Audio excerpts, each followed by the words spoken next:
ದೇಶವನ್ನ ಸಮೃದ್ಧವಾಗಿ ಇಡುವುದರ ಮೂಲಕ ಪ್ರತಿಯೊಬ್ಬ ವಿದ್ಯಾರ್ಥಿಗಳಲ್ಲಿಯೂ ಹಾಗೂ ಯುವಕರಲ್ಲಿಯೂ ಸಹ ರಾಷ್ಟ್ರಭಕ್ತಿ ಹಾಗೂ ದೇಶದ ಪ್ರೇಮವನ್ನು ಬೆಳೆಸುವಂತ ಮಹತ್ತರವಾದಂತಹ ಕಾರ್ಯವನ್ನ ಈ ವಿದ್ಯಾರ್ಥಿ ಪರಿಷತ್ ಮಾಡ್ತಾನೆ ಬಂದಿದೆ. ನಿಮಗೆಲ್ಲರಿಗೂ ಸಹ ತಿಳಿದಿರುವ ಹಾಗೆ ಯಾವಾಗ ನಮ್ಮ ದೇಶದಲ್ಲಿ ಬ್ರಿಟಿಷರ ಆಳ್ವಿಕೆ ಇತ್ತು, ಅದಾದ ನಂತರ ನಮಗೆ ಸ್ವತಂತ್ರ ಸಿಗ್ತದೆ. ಸ್ವತಂತ್ರ ಸಿಕ್ಕ ನಂತರ ನಮ್ಮ ದೇಶ ಇನ್ನೊಮ್ಮೆ ಗುಲಾಮಗಿರಿಯಲ್ಲಿ ಹೋಗಬಾರ್ದು, ಇನ್ನೊಮ್ಮೆ ನಮ್ಮ ದೇಶ ಯಾವುದೇ ರೀತಿಯಾದಂತ ಈ ಒಂದು ಕೆಟ್ಟ ವ್ಯವಸ್ಥೆಗೆ ಹೋಗಬಾರ್ದು ಅನ್ನುವಂಥ ಉದ್ದೇಶದಿಂದ ಕೇವಲ ಒಂದು ಕೋಣೆಯಲ್ಲಿ ಒಬ್ಬರು ಶಿಕ್ಷಕರು ಹಾಗೂ 4 ಜನ ವಿದ್ಯಾರ್ಥಿಗಳ ನಡುವೆ ಆರಂಭಗೊಂಡಂತ ಈ ಒಂದು ವಿದ್ಯಾರ್ಥಿ ಪರಿಷತ್ ಕಳೆದ 76 ವರ್ಷಗಳಿಂದಲೂ ಸಹ ನಿರಂತರವಾಗಿ ಈ ದೇಶದಲ್ಲಿ ವಿದ್ಯಾರ್ಥಿಗಳಲ್ಲಿ ಒಂದಿಷ್ಟು ನೈತಿಕ ಸ್ಥೈರ್ಯವನ್ನು ಮೂಡಿಸುವ ಮೂಲಕ ಏನು ವಿವೇಕಾನಂದರ ಕಲ್ಪನೆ ಆಗಿತ್ತು, ಯಾವಾಗ ವ್ಯಕ್ತಿತ್ವದ ನಿರ್ಮಾಣದ ಮೂಲಕ ಈ ದೇಶದ ಪುನರ್ನಿರ್ಮಾಣ ಮಾಡಬೇಕು ಅನ್ನುವಂಥ ಕಲ್ಪನೆಯ ಮೂಲಕ ನಿರಂತರವಾಗಿ ಎಲ್ಲ ರೀತಿಯಾದಂತಹ ಚಟುವಟಿಕೆಗಳಲ್ಲಿ ಅಖಿಲ ಭಾರತೀಯ ವಿದ್ಯಾರ್ಥಿ ಪರಿಷತ್ನ ಕಾರ್ಯಕರ್ತರು ಹಾಗೂ ಯುವಕರು ತೊಡಗಿಕೊಂಡಿದ್ದಾರೆ. ನಿಮ್ಗೆಲ್ಲರಿಗೂ ಗೊತ್ತಿರಬೇಕು, ಇಡೀ ಜಗತ್ತಿನಲ್ಲಿಯೇ ಅತ್ಯಂತ ದೊಡ್ಡ ವಿದ್ಯಾರ್ಥಿ ಸಂಘಟನೆ ಯಾವುದಾದ್ರೂ ಇದ್ರೆ ಅದು ಕೇವಲ ಒಂದೇ ಒಂದು ಸಂಘಟನೆ, ಅದು ಅಖಿಲ ಭಾರತೀಯ ವಿದ್ಯಾರ್ಥಿ ಪರಿಷತ್. ಅದು ನಮ್ಮ ದೇಶದಲ್ಲಿರುವಂತಹ ಸಂಘಟನೆ. ಯಾಕೆ ಅಖಿಲ ಭಾರತ ವಿದ್ಯಾರ್ಥಿ ಪರಿಷತ್ ಇತರ ಸಂಘಟನೆಗಳ ಜೊತೆಯಲ್ಲಿ ನಾವು ಹೋಲಿಸಿದಾಗ ವಿಶಿಷ್ಟವಾದಂತಹ ಸ್ಥಾನಮಾನವನ್ನು ಪಡೆದುಕೊಳ್ಳುತ್ತದೆ ಅಂತ ಹೇಳಿದ್ರೆ, ಇಲ್ಲಿರುವಂತಹ ಕಾರ್ಯಕರ್ತರಿಗೆ ಯಾವಾಗಲೂ ಸಹ ದೇಶ ಪ್ರೇಮ ಇದೆ. ನಿಮಗೆಲ್ಲರೂ ತಿಳಿದಿರಬೇಕು, ಯಾವಾಗ ಕಾಶ್ಮೀರದಲ್ಲಿ 370 ತಿಥಿ ಇತ್ತು, ಆ ಒಂದು ತಿದ್ದುಪಡಿ ಮಾಡುವಂತಹ ಸಂದರ್ಭದಲ್ಲಿ ಯಾವುದೇ ಭಾರತದ ಪ್ರಜೆಯೂ ಸಹ ಒಂದು ಪ್ರದೇಶಕ್ಕೆ ಹೋಗ್ಬೇಕಪ್ಪ ಅಂತಂದ್ರೆ ಅಷ್ಟು ಭಯಾನಕವಾದಂತಹ ವಾತಾವರಣ ನಿರ್ಮಾಣವಾಗಿತ್ತು. ಅಂತ ಒಂದು ಸಂದರ್ಭದಲ್ಲಿ ಅಲ್ಲಿರುವಂತಹ ಭಯೋತ್ಪಾದಕರು ಪದೇ ಪದೇ ನಮ್ಮ ದೇಶದಲ್ಲಿರುವಂತಹ ಪ್ರತಿಯೊಬ್ಬ ನಾಗರಿಕನಲ್ಲಿಯೂ ಭಯವನ್ನು ಉತ್ಪಾದನೆ ಮಾಡುವಂತ ಕೆಲಸವನ್ನ ಮಾಡ್ತಾ ಇದ್ರು. ಆವಾಗ ಭಯೋತ್ಪಾದಕರು ನಮ್ಮ ದೇಶಕ್ಕೆ ಒಂದು ಸವಾಲು ಹಾಕ್ತಾರೆ, ನೀವು ನಿಜವಾಗಿಯೂ ನಿಮ್ಮ ತಾಯಿಯ ಎದೆಹಾಲನ್ನ ಕುಡಿದಿದ್ದರೆ ಆದ್ರೆ ಕಾಶ್ಮೀರದಲ್ಲಿರುವಂತಹ ಈ ಲಾಲ್ ಚೌಕ್ನಲ್ಲಿ ಬಂದು ತ್ರಿವರ್ಣ ಧ್ವಜವನ್ನು ಹಾರಿಸಿ ತೋರಿಸ್ರಿ ಅಂತ ನಮ್ಮ ದೇಶಕ್ಕೆ ಅವರು ಸವಾಲು ಹಾಕ್ತಾರೆ. ಅಂತ ಒಂದು ಸಂದರ್ಭದಲ್ಲಿ ನಮ್ಮ ದೇಶದಲ್ಲಿರುವಂತಹ ಈ ವಿದ್ಯಾರ್ಥಿ ಪರಿಷತ್ನ ಸುಮಾರು 10,000ದಿಂದ 20,000 ವಿದ್ಯಾರ್ಥಿಗಳು ಕಾಶ್ಮೀರದ ಲಾಲ್ ಚೌಕ್ನಲ್ಲಿ ಹೋಗಿ ಭಾರತದ ತ್ರಿವರ್ಣ ಧ್ವಜವನ್ನ ಹಾರಿಸಿ ಬರ್ತಾರೆ. ಆ ಭಯೋತ್ಪಾದಕರಿಗೆ ಸವಾಲು ಹಾಕ್ತಾರೆ. ಇದು ನಮ್ಮ ವಿದ್ಯಾರ್ಥಿ ಪರಿಷತ್ನ ತಾಕತ್ತು. ನಿಮ್ಗೆಲ್ಲರಿಗೂ ಸಹ ಇನ್ನೊಂದು ತಿಳಿದಿರುವಂತಹ ವಿಚಾರ, ಕಳೆದ 76 ವರ್ಷಗಳಲ್ಲಿ ಎಲ್ಲ ವಿದ್ಯಾರ್ಥಿಗಳು ಸಹ ತಮ್ಮ ನಿರಂತರವಾದಂತಹ ಯಾವುದೇ ರೀತಿಯಾದಂತಹ ಅಪೇಕ್ಷೆಯನ್ನು ಪಡೆದಲ್ಲಿ ಈ ದೇಶಕ್ಕಾಗಿ ಏನಾದರೂ ಸಮರ್ಪಿಸಬೇಕು ಅನ್ನುವಂಥ ಮನೋಭಾವನೆಯನ್ನು ಇಟ್ಕೊಂಡು ಕೆಲಸವನ್ನ ಮಾಡ್ತಾ ಇದ್ದಾರೆ. ನಮ್ಮ ದೇಶದಲ್ಲಿ ನೀವು ನೋಡ್ತಾ ಇತ್ತೀಚಿನ 75 ವರ್ಷದಲ್ಲಿ ಸಹ ಅನೇಕ ರೀತಿಯಾದಂತಹ ಬದಲಾವಣೆಗಳು ನಮ್ಮ ದೇಶದಲ್ಲಿ ಆಗಿದ್ದಿಲ್ಲ. ಯಾವಾಗ ಅಂದಿನ ಅಖಿಲ ಭಾರತೀಯ ವಿದ್ಯಾರ್ಥಿ ಪರಿಷತ್ನಲ್ಲಿ ಕೆಲಸ ಮಾಡಿದಂಥ ವಿದ್ಯಾರ್ಥಿಗಳು ಇವತ್ತು ಭಾರತ ದೇಶದ ಚುಕ್ಕಾಣಿಯನ್ನ ಹಿಡ್ಕೊಂಡಿದ್ದಾರೆ. ಅವರ ಮೂಲಕ ಭಾರತದಲ್ಲಿ ಅನೇಕ ರೀತಿಯಾದಂತಹ ಬದಲಾವಣೆಗಳು ನಾವೆಲ್ಲರೂ ಸಹ ನೋಡ್ತಾ ಇದ್ದೇವೆ. ಇದಕ್ಕೆ ಕಾರಣ ಅಖಿಲ ಭಾರತ ವಿದ್ಯಾರ್ಥಿ ಪರಿಷತ್ ಆ ಒಂದು ನೀಡಿದಂತಹ ಸಂಸ್ಕಾರ ಅಂತ ಹೇಳಕ್ಕೆ ನಮಗೆ ಬಹಳ ಹೆಮ್ಮೆ ಆಗ್ತದೆ. ಅದೇ ರೀತಿಯಾಗಿ ನಮ್ಮ ಬಳಿರುವಂತಹ ವಿದ್ಯಾರ್ಥಿಗಳು, ಯುವಕರು ಯಾವಾಗಲೂ ಸಹ ನಮ್ಮ ದೇಶದ ಪ್ರಗತಿಯ ವಿಕಸನತ್ತ ಸಾಗಿಸಬೇಕು ಅನ್ನುವಂಥ ವಿಚಾರದೊಂದಿಗೆ ನಾವು SSLC ವಿದ್ಯಾರ್ಥಿಗಳಿಗೆ ಈ ಕಾರ್ಯಕ್ರಮವನ್ನ ಹಮ್ಮಿಕೊಂಡಿದ್ವಿ. ಯಾವಾಗಲೂ ಸಹ ನಾವು ಯಶಸ್ಸನ್ನ ಕಾಣುವುದರ ಮೂಲಕ ನಮ್ಮ ತಂದೆ ತಾಯಿಗಳು ಏನು ನಮ್ಮ ಭವಿಷ್ಯದ ಚಿಂತೆಯನ್ನ ಕಾಣ್ತಾ ಇದ್ದಾರೋ ಅವರಿಗೂ ಸಹ ನಾವು ಒಳ್ಳೆಯ ಫಲಿತಾಂಶವನ್ನು ಮಾಡೋದ್ರ ಮೂಲಕ ಅವರಿಗೆ ನಾವು ಜವಾಬ್ದಾರಿಯನ್ನು ಯಾವ ರೀತಿ ಮಾಡಿದ್ದೀವಿ ಅಂತ ನಾವು ತೋರಿಸ್ಕೊಳ್ಬೇಕಾಗಿದೆ. ಅದೇ ರೀತಿ ನಾವು ಕೊರೋನಾದಂತ ಭೀಕರ ಸಂದರ್ಭದಲ್ಲಿ ನಿಮ್ಗೆಲ್ಲರಿಗೂ ಗೊತ್ತಿರಬೇಕು, ಇಡೀ ಭಾರತ ಮಾತ್ರವಲ್ಲದೆ ಇಡೀ ಜಗತ್ತೇ ತತ್ತರಿಸಿದಂತ ಕಾಲದಲ್ಲಿ ಯಾರು ಸಹ ಹೊರಬರಲಿಕ್ಕೆ ಅನಿಸ್ತಾ ಇದ್ರು. ಅಂತ ಒಂದು ಪರಿಸ್ಥಿತಿಯಲ್ಲಿ ನಾವು ನೋಡ್ತಾ ಇದ್ವಿ, ಆಸ್ಪತ್ರೆಯ ಮುಂದುಗಡೆ ಅನೇಕ ರೀತಿಯಾದಂತಹ ರೋಗಿಗಳ ಮನೆಯವರು ಹೊರಗಡೆ ಊಟಕ್ಕೆ ಗತಿ ಇಲ್ಲದಂತಹ ಪರಿಸ್ಥಿತಿಯಲ್ಲಿ ನಿರ್ಮಾಣ ಆಗಿತ್ತು. ರೋಗಿಗಳಿಗೆ ಸರಿಯಾದಂತಹ ಆರೈಕೆ ಸಿಗ್ತಾ ಇರಲಿಲ್ಲ. ಅಂತ ಸಂದರ್ಭದಲ್ಲಿ ವಿದ್ಯಾರ್ಥಿ ಪರಿಷತ್ತಿನ ಕಾರ್ಯಕರ್ತರು ಸತತ 30 ದಿನಗಳ ಕಾಲ ಫುಡ್ ಕಿಟ್ಗಳನ್ನ ವಿತರಣೆ ಮಾಡಿದ್ರು. ಯಾಕೆ ರೋಗಿಗಳ ಪಾಲಕರಾಗಿರ್ಬೋದು, ಪೋಷಕರಾಗಿರ್ಬೋದು, ಸಂಬಂಧಿಕರಾಗಿರ್ಬೋದು ಯಾರೂ ಸಹ ಕಷ್ಟದ ಪರಿಸ್ಥಿತಿಯಲ್ಲಿ ಇರಬಾರದು ಅನ್ನುವಂಥ ಉದ್ದೇಶದಿಂದ ತಮ್ಮ ಜೀವದ ಅಂಗನೇ ತಂದು 30 ದಿನಗಳ ಕಾಲ ನಿರಂತರವಾಗಿ ಫುಡ್ ಕಿಟ್ಗಳನ್ನು ವಿತರಿಸುವಂತ ಕಾರ್ಯ ಮಾಡ್ತಾರೆ. ಇನ್ನೊಂದು ರೀತಿ ನಾವು ಕೊರೋನಾದಂಥ ಸಂದರ್ಭದಲ್ಲಿ ನಾವೆಲ್ಲರೂ ಸಹ ಆಕ್ಸಿಜನ್ ಇಂದ ಬಹಳಷ್ಟು ಪ್ರಮಾಣದಲ್ಲಿ ಬಳಲ್ತಾ ಇದ್ವಿ. ಎಲ್ಲಿ ಹೋದ್ರೂ ಆಕ್ಸಿಜನ್ ಸಿಗ್ತಾ ಇಲ್ವ ಅನ್ನೋಂಥ ಸಂದರ್ಭ ನಿರ್ಮಾಣ ಆಗಿತ್ತು. ಆ ಸಂದರ್ಭದಲ್ಲಿ ವಿದ್ಯಾರ್ಥಿ ಪರಿಷತ್ನ ಕಾರ್ಯಕರ್ತರು ಯೋಚನೆ ಮಾಡ್ತಾರೆ, ಆಕ್ಸಿಜನ್ ಸಮಸ್ಯೆಯನ್ನು ನಾವು ನಿಭಾಯಿಸಬೇಕಂದ್ರೆ ಏನ್ ಮಾಡ್ಬೇಕಂದ್ರೆ ಪ್ರತಿಯೊಬ್ಬರು ಸಹ ಗಿಡ ಮರಗಳನ್ನು ಹಚ್ಚಬೇಕು. ಆಕ್ಸಿಜನ್ ಚಾಲೆಂಜ್ ತಗೋತಾರೆ. ಅವಾಗೆಲ್ಲ ಮನೆಗೆ ಕುತ್ಕೊಂಡು ನಾವೆಲ್ಲರೂ ಸಹ ಮನೆಯಲ್ಲಿ ಕುತ್ಕೊಂಡಂಥ ಸಂದರ್ಭದಲ್ಲಿ ಬೇರೆ ಬೇರೆ ರೀತಿಯಾದಂಥ ಚಾಲೆಂಜ್ಗಳು ನಡೆದಿತ್ತು. ಬರ್ತ್ಡೇ ಚಾಲೆಂಜ್ ನಡೆದಿತ್ತು, ಕಪಲ್ ಚಾಲೆಂಜ್ ನಡೆದಿತ್ತು. ಈ ರೀತಿಯಾದಂಥ ಚಾಲೆಂಜ್ಗಳು ನಡೆದಂಥ ಸಂದರ್ಭದಲ್ಲಿ ವಿದ್ಯಾರ್ಥಿ ಪರಿಷತ್ನ ಕಾರ್ಯಕರ್ತರು ಯೋಚನೆ ಮಾಡಿ ಆಕ್ಸಿಜನ್ ಚಾಲೆಂಜ್ ಎನ್ನುವಂಥ ಒಂದು ಯೋಜನೆಯನ್ನು ತರ್ತಾರೆ. ಅದರ ಮೂಲಕ ಇಡೀ ಭಾರತದಾದ್ಯಂತ ಪ್ರತಿಯೊಬ್ಬ ವ್ಯಕ್ತಿಯೂ ಸಹ ಗಿಡ ಮರಗಳನ್ನು ಬೆಳೆಸುವುದರ ಮೂಲಕ ನಮ್ಮ ದೇಶದಲ್ಲಿ ಏನು ನಿರ್ಮಾಣವಾಗಿತ್ತು ಈ ಆಕ್ಸಿಜನ್ ಪರಿಸ್ಥಿತಿ ಅಭಾವ ಮುಂದೆ ಬರಬಾರದು ಅನ್ನುವಂಥ ನಿಟ್ಟಿನಲ್ಲಿ ಗಿಡ ಮರಗಳನ್ನು ನೆಡುವುದರ ಮೂಲಕ ಒಂದು ಒಳ್ಳೆಯ ಯೋಜನೆಯನ್ನು ನಮ್ಮ ದೇಶದಲ್ಲಿ ಅವರು ಚಾಲನೆ ನೀಡ್ತಾರೆ. ನಿಮ್ಗೆ ಹೇಳಿ ಮತ್ತೊಮ್ಮೆ ನಾವು ಅನೇಕ ರೀತಿಯಾದಂಥ SSLC ಫಲಿತಾಂಶಗಳು ಬಂದಂಥ ಸಂದರ್ಭದಲ್ಲಿ ನೋಡ್ತೀವಿ, ಆಯಾ ಜಿಲ್ಲೆಗಳು ಕೆಲವೊಂದು ಸ್ಥಾನಗಳನ್ನು ಪಡ್ಕೋತಾ ಇರ್ತವೆ. ಮುಖ್ಯವಾಗಿ ಮುಂಬರುವಂಥ ದಿನಗಳಲ್ಲಿ ಏನು SSLCಯ ಫಲಿತಾಂಶ ಪ್ರಕಟ ಆಗ್ತದೋ ಪ್ರತಿಯೊಂದು ಸುದ್ದಿವಾಹಿನಿಯಲ್ಲಿ ಒಂದೇ ಒಂದು ವಿಷಯ ಪ್ರಸ್ತಾಪ ಆಗಬೇಕು. ಈ ಬಾರಿ ವಿಜಯಪುರದ ಬಾಲಕಿಯರ ಮೇಲುಗೈ ಎನ್ನುವಂಥದ್ದು ಪ್ರತಿಯೊಂದು ಸುದ್ದಿವಾಹಿನಿಯಲ್ಲಿ ಬರಬೇಕು. ಆ ರೀತಿಯಾದಂಥ ಯಶಸ್ಸು ಮತ್ತು ಸಾಧನೆ ವಿಜಯಪುರದ ಪ್ರತಿಯೊಬ್ಬ ವಿದ್ಯಾರ್ಥಿನಿಯನ್ನು ಮಾಡಿ ನಿಮ್ಮ ಪಾಲಕರ ಮತ್ತು ಶಿಕ್ಷಕರ ಕಣ್ಣೀರುಗಳಲ್ಲಿ ಆನಂದ ಬಾಷ್ಪ ಬರಬೇಕು. ಆ ರೀತಿಯಾದಂಥ ಯಶಸ್ಸು ಮತ್ತು ಸಾಧನೆ ನಿಮ್ಮಿಂದ ಆಗಲಿ ಅಂತ ಹೇಳಿ ನಾನು ಎರಡು ಪ್ರಾಸ್ತಾವಿಕ ಭಾಷಣವನ್ನು ಮುಗಿಸ್ತೇನೆ. ನಮಸ್ಕಾರ. ನಾವೊಂದು ನುರಿತ ಸಂಪನ್ಮೂಲ ವ್ಯಕ್ತಿಗಳಿಂದ ತಮಗೆ 3 ವಿಷಯಗಳನ್ನು ಬೋಧಿಸಲಿಕ್ಕೆ ಈ ಒಂದು ವೇದಿಕೆ ನಿರ್ಮಾಣವಾಗಿದೆ. ಮೊದಲನೇದಾಗಿ ಇಂಗ್ಲಿಷ್ ಮತ್ತು ಮ್ಯಾಥ್ಸ್, ಆಮೇಲೆ ವಿಜ್ಞಾನ. ಈ 3 ವಿಷಯಗಳಲ್ಲಿ ನಮಗೆ ಹೋದ ವರ್ಷದ ಫಲಿತಾಂಶ ವಿಶ್ಲೇಷಣೆಯನ್ನು ಮಾಡಿದಾಗ ಈ 3 ವಿಷಯಗಳು ಸ್ವಲ್ಪ ಮಟ್ಟಿಗೆ ಕಡಿಮೆ ಬಂದಿವೆ. ಆಮೇಲೆ ಅತಿ ಹೈಯೆಸ್ಟ್ ಬಂದುದು ಯಾವಾಗಪ್ಪ ಅಂದ್ರೆ ಹಿಂದಿ. ಅವ್ರು ಯಾವಾಗಲೂ 100% ಮಾಡ್ತಾ ಇದ್ದಾರೆ ಹಿಂದಿ. ಮ್ಯಾಥ್ಸ್ ನಮಗೆ ಸ್ವಲ್ಪ ಕಠಿಣ ಆಗ್ತಾ ಇದೆ, ವಿಜ್ಞಾನ ಕಠಿಣ ಆಗ್ತದೆ, ಇಂಗ್ಲಿಷ್ ಕನ್ನಡ ಮೀಡಿಯಂ ವಿದ್ಯಾರ್ಥಿಗಳಿಗೆ ಕಠಿಣ ಆಗುವುದರಿಂದ ಈ 3 ವಿಷಯಗಳು ಮಿನಿಮಮ್ ನಾವು ಪಾಸಿಂಗ್ ಆಗಬೇಕು, ಜೊತೆಗೆ ಪಾಸ್ ಆಗೋರೆಲ್ಲ ಸ್ಕೋರಿಂಗ್ ಆಗ್ಬೇಕಂತೇಳಿ ಒಂದು ನಿಟ್ಟಿನಲ್ಲಿ ಈ ಒಂದು ಕಾರ್ಯಾಗಾರವನ್ನು ನಾವು ಇಲ್ಲಿ ಹಮ್ಮಿಕೊಂಡಿದ್ದೆವು. ಈಗ ಈ ಕಾರ್ಯಾಗಾರಕ್ಕೆ ನಾವು ವಿಶೇಷ ಶಿಕ್ಷಕರು ಕೂಡ ತಮ್ಮೊಂದಿಗೆ ವಿಷಯವನ್ನು ಹಂಚ್ಕೊಳ್ತಾರೆ. ಮಧ್ಯಾಹ್ನದ ಊಟ ಸಹ ಇರ್ತದ. ತಾವೆಲ್ಲರೂ ಬರ್ಕೊಳ್ತು ಬಂದಿದ್ದೀರಿ ನೋಟ್ಬುಕ್. ತಾವೆಲ್ಲರೂ ಕನ್ವರ್ಸೇಷನ್ ಮಾಡಿ ತಮಗೆ ಯಾವುದು ಕಠಿಣದ ಪ್ರಶ್ನೆಯನ್ನು ಕೇಳ್ಬೋದು. ಹಾಗೆ ಸರ್ಗಳಿಗೆ, ಸಂಪನ್ಮೂಲ ವ್ಯಕ್ತಿಗಳಿಗೆ ಅದಕ್ಕೆ ಪ್ರಶ್ನೆ ಕೇಳಿ ನಮಗೆ ಕಠಿಣ ಆದಂಥದ್ದು ಎಲ್ಲವೂ ಇಲ್ಲಿ ಸಾಲ್ವ್ ಮಾಡ್ಕೊಂಡು ಹೋಗ್ರಿ. ನೆಕ್ಸ್ಟ್ ಇದೇ ತಿಂಗಳು 26ನೇ ತಾರೀಕಿಗೆ preparatory state level preparatory exam ಕೂಡ ಇದೆ. ನಾವು ತಾಲೂಕು ಲೆವೆಲ್ ಒಂದು, ಬ್ಲಾಕ್ ಲೆವೆಲ್ ಒಂದು ಪ್ರಿಪರೇಟರಿ ಎಕ್ಸಾಮ್ಸ್ ಮಾಡಿದೆವು. ಡಿಸ್ಟ್ರಿಕ್ಟ್ ಲೆವೆಲ್ ಆಗಿದೆ, ಇನ್ನು ಸ್ಟೇಟ್ ಲೆವೆಲ್ ಇದೆ 26ರಿಂದ ಮಾರ್ಚ್ 3ನೇ ತಾರೀಕಿನವರೆಗೆ. ಅದು ಸಹ ನಾವು ಈಗ ಎಲ್ಲ ಪ್ರೊಸೆಸ್ ನಡೀತಾ ಇದೆ. ಅದಕ್ಕಾಗಿ ತಾವೆಲ್ಲರೂ ಇಲ್ಲಿ ಬಂದಿದ್ರಿ ಶಾಂತ ರೀತಿಯಿಂದ ಸಂಪನ್ಮೂಲ ವ್ಯಕ್ತಿಗಳು ಹೇಳಿದಂತ ವಿಷಯವನ್ನು ಮನದಂಡೆ ಮಾಡಿಕೊಂಡು ತಮ್ಮ ಒಂದು ಕಠಿಣ ಆದಂತ ಸಬ್ಜೆಕ್ಟ್ ಮತ್ತು ಪ್ರಶ್ನೆಗಳನ್ನು ನಾವು ಕೇಳಿ ತಿಳಿದುಕೊಂಡು ಹೋಗಿವೆ ಅಂತ ಹೇಳಿ ತಿಳಿದು ಈ ವೇದಿಕೆಯ ಮೇಲೆ ಒಂದೆರಡು ಮಾತನಾಡಲು ಅವಕಾಶ ಮಾಡಿಕೊಟ್ಟಂತ ಎಲ್ಲರಿಗೂ ಧನ್ಯವಾದಗಳನ್ನು ತಿಳಿಸುತ್ತಾ ನನ್ನ ಮಾತನ್ನು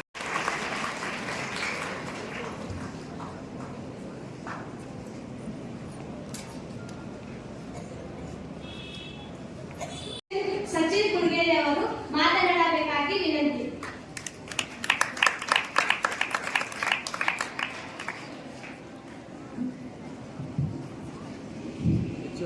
ಭಾರತ್ ಮಾತಾ ಕಿ ಅಖಿಲ ಭಾರತೀಯ ವಿದ್ಯಾರ್ಥಿ ಪರಿಷತ್ನ ವಿಜಯಪುರ ವತಿಯಿಂದ ಹಮ್ಮಿಕೊಂಡಿರ್ತಕ್ಕಂಥ SSLC ವಿಜಯಭವ ಕಾರ್ಯಕ್ರಮದ ವೇದಿಕೆ ಮೇಲೆ ಉಪಸ್ಥಿತರಿರ್ತಕ್ಕಂಥ ಈ ಕಾರ್ಯಕ್ರಮ ಆಗಮಿಸಿರ್ತಕ್ಕಂಥ ಶರಣಯ್ಯ ಭಂಡಾರಿ ಸರ್ ಅವರೇ, SSLC ನೋಡಲ್ ಆಫೀಸರ್ ಆಗಿರ್ತಕ್ಕಂಥ ಬಿರಾದರ್ ಸರ್ ಅವರೇ, ವಿದ್ಯಾರ್ಥಿ ಪರಿಷತ್ನ ವಿಭಾಗದ ಸಹ ಪ್ರಮುಖರಾಗಿರ್ತಕ್ಕಂಥ ಅಮಿತ್ ಕುಮಾರ್ ಬಿರಾದರ್ ಸರ್ ಅವರೇ, ಸ್ಕೂಲ್ ಸ್ಟೂಡೆಂಟ್ ನ ಸಂಯೋಜಕಿ ಆಗಿರ್ತಕ್ಕಂಥ ಕುಮಾರಿ ಸುಜ್ನೇತ್ ಅವರೇ, ವಿದ್ಯಾರ್ಥಿ ಪರಿಷತ್ನ ನಗರದ ಕಾರ್ಯದರ್ಶಿ ಆಗಿರ್ತಕ್ಕಂಥ ಕುಮಾರಿ ಕವಿತಾ ಬಿರಾದರ್ ಅವರೇ, ವೇದಿಕೆ ಮುಂಭಾಗದಲ್ಲಿ ಉಪಸ್ಥಿತರಿರ್ತಕ್ಕಂಥ ಬೇರೆ ಬೇರೆ ಸ್ಕೂಲ್ಗಳಿಂದ ಆಗಮಿಸಿರ್ತಕ್ಕಂಥ ವಿದ್ಯಾರ್ಥಿನಿಯರೇ, ಎಲ್ಲ ಶಿಕ್ಷಕರೇ, ಮುಖ್ಯ ಗುರುಗಳೇ ಹಾಗೂ ಶಿಕ್ಷಣ ಇಲಾಖೆಯ ಅಧಿಕಾರಿಗಳೇ, ವಿದ್ಯಾರ್ಥಿ ಪರಿಷತ್ನ ಕಾರ್ಯಕರ್ತರೇ, ಹಿತೈಷಿಗಳೇ, ಇವತ್ತು SLC ವಿಜಯಭವ ಅನ್ನುವಂತ ಹೆಸರಿನೊಂದಿಗೆ ಕರ್ನಾಟಕ ರಾಜ್ಯಾದ್ಯಂತ SLC ಮಕ್ಕಳಿಗೆ ಪರೀಕ್ಷೆಯ ತರಬೇತಿಯ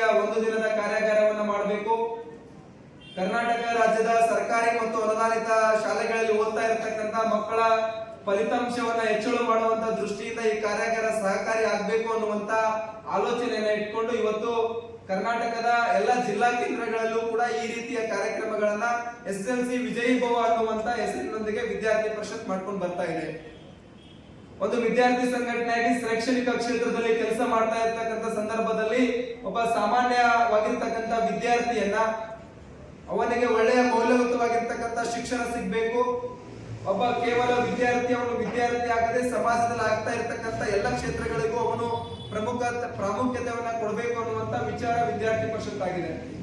ಅದಕ್ಕೋಸ್ಕರ ಇವತ್ತು ನಾನು ಈ ಕಾರ್ಯಕ್ರಮದಲ್ಲಿ ಬಹಳ ಸಮಯವನ್ನು ತೆಗೆದುಕೊಳ್ಳದೆ ವೇದಿಕೆ ಮೇಲೆ ಭಂಡಾರಿ ಮಠ್ ಸರ್ ಅವರು ಇದ್ದಾರೆ. ಭಂಡಾರಿ ಮಠ್ ಸರ್ ಅವರು ತಮ್ಮೆಲ್ಲರನ್ನ ಉದ್ದೇಶಿಸಿ ಮಾತನಾಡೋರಿದ್ದಾರೆ.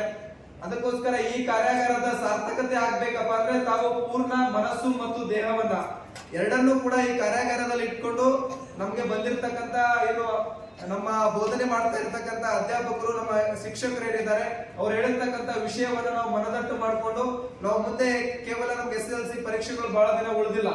ಆ ಪರೀಕ್ಷಾ ಸಮಯವನ್ನ ವ್ಯರ್ಥ ಮಾಡದೆ ನಾವು ಹೇಗೆ ಉಪಯೋಗಿಸ್ಕೋಬೇಕು, ಯಾವ ರೀತಿ ನಾವು ಪರೀಕ್ಷೆಗೆ ತಯಾರಿ ಆಗ್ಬೇಕು ಅನ್ನುವಂತ ವಿಷಯದ ಕುರಿತಾಗಿ ಮಾತನಾಡೋರಿದ್ದಾರೆ.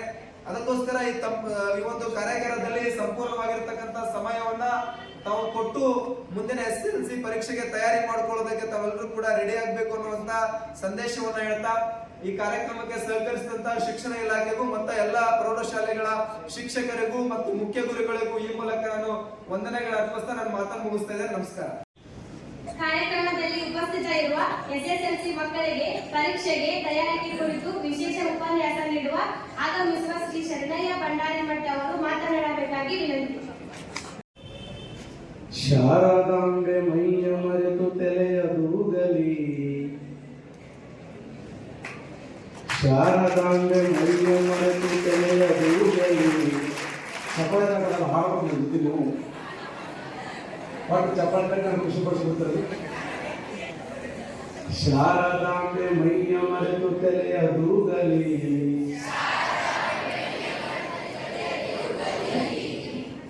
ಒಳ್ಳೆ ಲೇಡಿ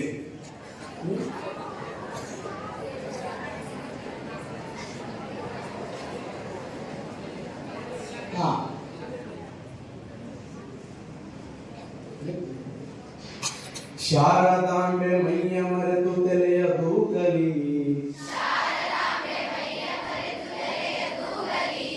ಗಾನ ಲಹರಿ ಜಗವನ್ನೆಲ್ಲ ತುಂಬಿ ತುಳುಕಲಿ.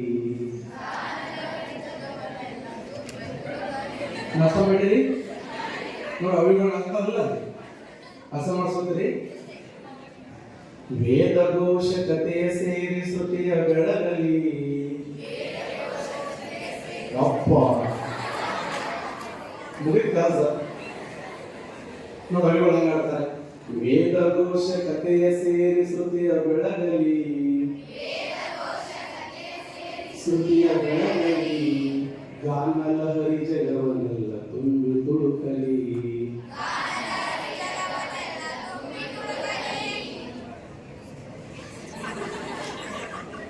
ನಾನು ಎಂಬ ಭಾವವೆಲ್ಲ ತೊರೆದು ಹೋಗಲಿ, ನೀನೆ ತೆರೆದ ಮನದ ತುಂಬ ಬಾಳು ಬೆಳಗಲಿ, ಬಾಳು ಬೆಳಗಲಿ. ಒಮ್ಮೆ ನಿನ್ನ ನೀನೆಯನ್ನು ನುಡಿಸಲಾರೆಯ, ಸುಮ್ಮನಿರುವ ತಂತಿಯನ್ನು ಬಿಟ್ಟಲಾರೆಯ, ಸುಮ್ಮನಿರುವ ತಂತಿಯನ್ನು ಬಿಟ್ಟಲಾರೆಯ. ಒಮ್ಮೆ ನಿನ್ನ ವೀಣೆಯನ್ನು, ಒಮ್ಮೆ ನಿನ್ನ ವೀಣೆಯನ್ನು, ಒಮ್ಮೆ ನಿನ್ನ ವೀಣೆಯನ್ನು ನುಡಿಸಲಾರೆಯ, ಸುಮ್ಮನಿರುವ ತಂತಿಯನ್ನು ಬಿಟ್ಟಲಾರೆಯ. ಎಲ್ಲರೂ ಕೂಡ ಹಾಡೋದು. ಶಾರದಾಂಬೆ ಮೈಯ ಮರೆತು ತಲೆಯ ದೂಗಲಿ, ಗಾನ ಲಹರಿ ಜಗವನ್ನೆಲ್ಲ ತುಂಬಿ ತುಳುಕಲಿ.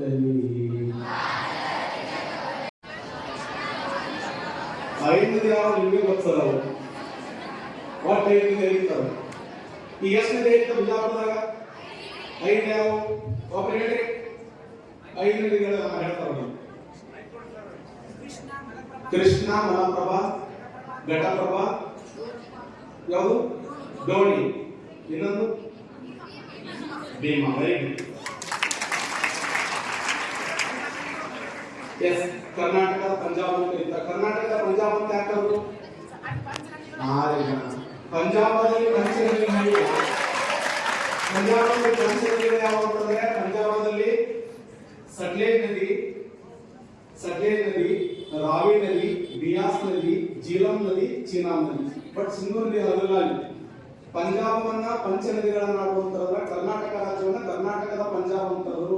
ಆದ್ರೆ ಒಂದು ವಿಶೇಷ ಅಂದ್ರೆ ಪ್ರೆಸೆಂಟ್ ಬಿಜಾಪುರದ 5 ನದಿ ಹರಿತಾ ಇಲ್ಲ, ಪ್ರೆಸೆಂಟ್ 3 ನದಿ ಹರಿತಾ. 3 ನದಿ ಯಾವಂತ? ಒಂದು ಕೃಷ್ಣಾ ನದಿ, ಭೀಮಾ ನದಿ, ಡೋನಿ. ಘಟಪ್ರಭಾ ಹಾಗೂ ಮಲಪ್ರಭಾ ನದಿಗಳು ಬಾಗಲಕೋಟದಲ್ಲಿ ಇರ್ತಾವೆ. ಬಾಗಲಕೋಟೆ ಬಿಜಾಪುರದಿಂದ ಇಬ್ಬಾಗಕ್ಕಿಂತ ಮುಂಚೆ 5 ನದಿಗಳು ಹರಿತಿದ್ವು. ಯಾರಿಗೆ ಹೇಳಬಾರ್ದು, ಅವ್ರ ನದಿಗೆ ಯಾರಿಗೆ ಗೊತ್ತಿರಲಿಲ್ಲ. ಸುಮ್ಮನೆ ಒಂದು ಭಾವ ಮೇಂಟೈನ್ ಮಾಡ್ಕೊಂಡು ಹೋಗೋದು. ಪಂಚ ನದಿಗಳ ಜಿಲ್ಲೆ ವಿಜಯಪುರ. ಬಿಜಾಪುರ ಎಷ್ಟು ನದಿ ಹರಿತಾವೆ? 5. ನಮ್ಗೆ ಒಂದನೇ ಎಷ್ಟು ಗೊತ್ತಿರಬೇಕು? ಮಂದಿಗೆ ಏನು ತಿಳಬಾರದು, 3 ಕೇಳಬಾರದು, 5 ನದಿಗಳು ಅಂತ ಕೇಳಬೇಕು. ಓಕೆ, ಅದಕ್ಕೆ 1986 ಶಿಕ್ಷಣ ನೀತಿ ಏನಾಗ್ತದಂದ್ರೆ ನಮ್ಮಲ್ಲಿ ಏನಿರಬೇಕು?